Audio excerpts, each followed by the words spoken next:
Cool. So I have to ask about this upcoming special. How is this going to be different to Turtles Forever? Well, Turtles Forever didn't use the original voice cast, so I think that's one of the best aspects of the new special, or the new episode, whatever you want to call it. You know, it feels more true to the '80s version.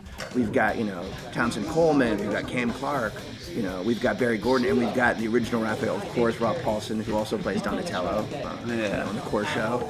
But it's also, I also feel in some ways that it feels more like an homage to the '80s version. But it's a lot of fun. Like and we also go to other places that the 2003 version kind of didn't.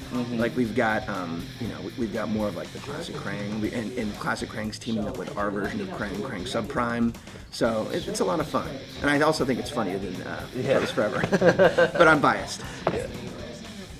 No.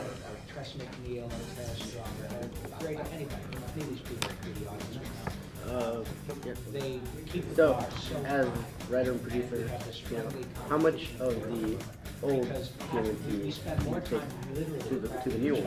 And then also for you, how much of the old Michelangelo you try to bring into the new one? Well, he plays our version of Michelangelo. So the original Michelangelo, the '80s version, was Townsend Coleman. So I guess you'd have to ask him like how these guys interact, what they think of each other. I hate the guy.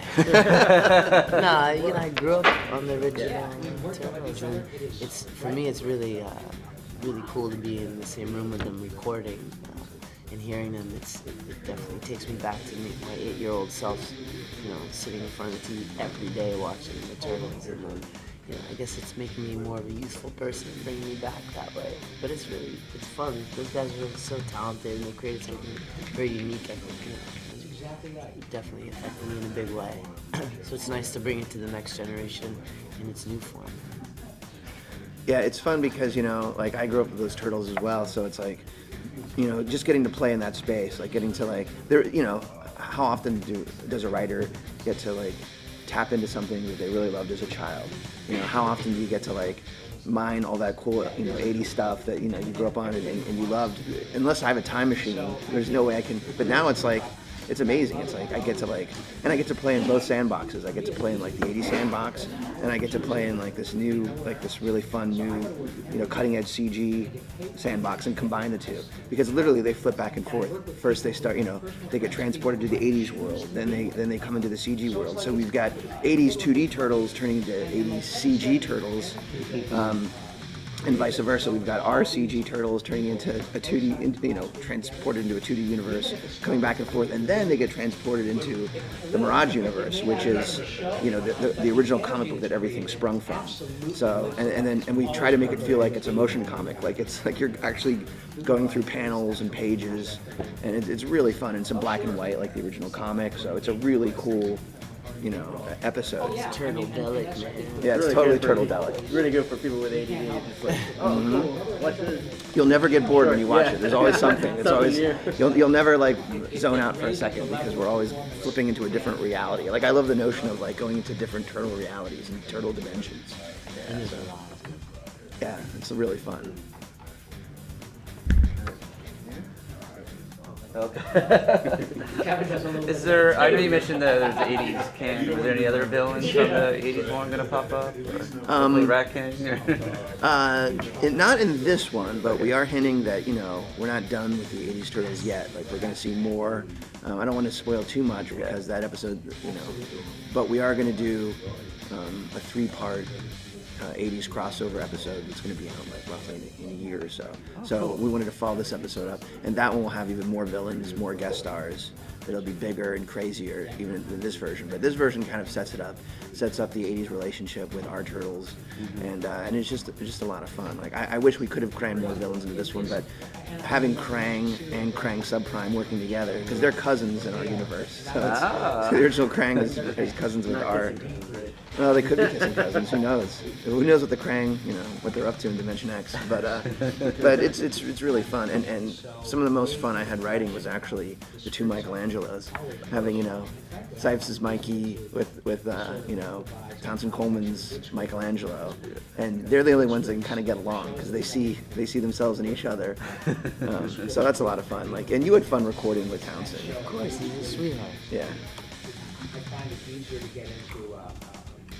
So, this is just like a weird question, because I train martial arts, and the He ones could that- take you. The ones that we actually do train in, the backstory is I was watching my nephew, and he was playing the new Ninja Turtles came out, and Kamai's and stuff started coming out, and it all sounds familiar. So, what technical advisor or how would you guys go into applying that martial arts into the cartoon itself? Like what style or what martial arts style do you get from we definitely ninjutsu was a big part early on. We actually in first season went to martial arts like a dojo, and there were a few ninjutsu masters modern American ninjutsu masters that we went and actually recorded. We videotaped a bunch of their fighting skills.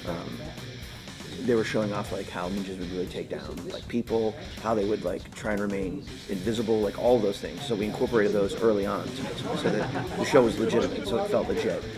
And then there's also some other martial arts that we'll incorporate. Some of the other villains, like Fishface, uses capoeira, and then we also some of the characters, the Chinese martial arts fight using kung fu. So we incorporate all those different martial arts into it just to give it a feeling of reality. We want it to feel real, legit. We don't want it to feel we want it to have physics. We want it to have a reality to it. They look at my old karate tapes from when I was a little boy. Yeah. And then we I usually was Gold Coast champion at the age of, I think I was 13. And it's the Ninja Turtles that got me into martial arts, actually. Wow. yeah. So, was one of the main schools under, if you knew, was under Wondercon? I believe so. Yeah. Okay, that's what I Oh, that's very cool. Yeah. So that's what I was saying when we watched that cartoon, and I was just listening from the kitchen, and it was like the Poku no Kuma, and I'm like, what is this kid watching? It was and then you go into the stances and the interaction between them while they were sparring, and I'm like, all right, I'm gonna sit down and watch this with you now, and that's what brought me back to the newer version, what you guys are making. And now watching my nephew and me watch this one, it's yeah, you guys, I approve. Watch this. That's good. If one of the only things that we can accomplish is getting kids into martial arts, improving themselves, giving them more of a spiritual center, because through Master Splinter they even learn spiritual discipline. Exactly. If we can influence even just a handful of kids to get into martial arts, meditation, spirituality, understanding themselves on a deeper level, then everything that we're trying to accomplish has been accomplished.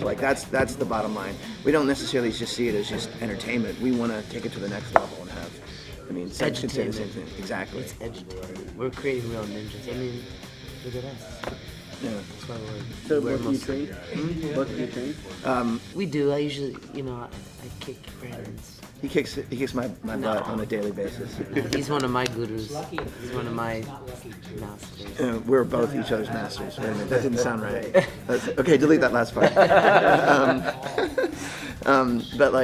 But yeah, I don't train. I trained in Taekwondo as a kid, but I don't. Meditating. Yeah, but we both are into meditation, spirituality.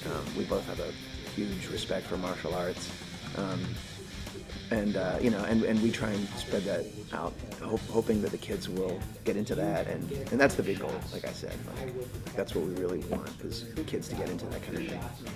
Now, as an actual turtle lover who owns 9 turtles, do you guys actually have any turtle pets or any turtles, specific kind or anything? My best friend was a turtle growing up, an actual turtle. His name was Vogel.